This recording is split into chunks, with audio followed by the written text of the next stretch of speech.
I'm going to preface my response by letting you know this is victim blaming. But I'm going to answer you anyways. To start with, women are conditioned to think that that is their job to begin with. Do the housework, have the babies, take care of those kinds of household aspects. And when him and I were first together, I was still dealing with taking care of my mother, who was an incredibly manipulative, gaslighting, not a good person to have as a mother when you're trying to age into your 20s and grow a relationship. She had had several incredibly abusive relationships, men coming around that did the absolute worst things that men could possibly do. So the man that I was with felt like a relief. I really, that's what it felt like. He was very loving. I thought he loved me. Things happen slowly with these kinds of guys. And it started for me with lack of transportation. That happened within a year of us being together. He started to isolate me from my friends. And not by telling me, you can't go see your friends, but by consistently making comments and things like that, just instilling in my brain, these weren't people that I should be around. I ended up cutting off friendships I'd had for over a decade.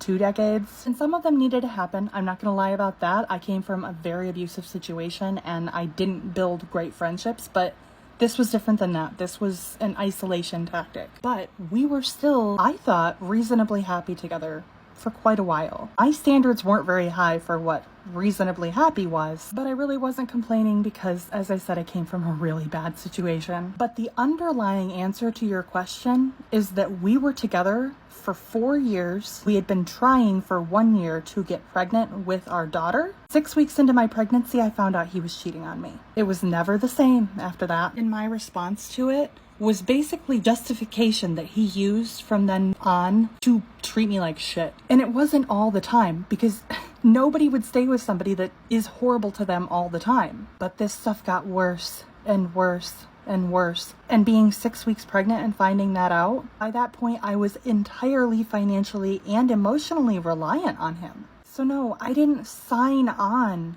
to be abused. I didn't sign on to be financially crippled because I trusted a man. There are only about 1,000 more elements to this story, but I am happy to answer questions for people as long as they're asked in good faith and they don't feel like I'm being victim blamed for a situation that I am still being actively traumatized by. Like, I'm not safe. I'm not in a safe situation, and it is still because of this relationship.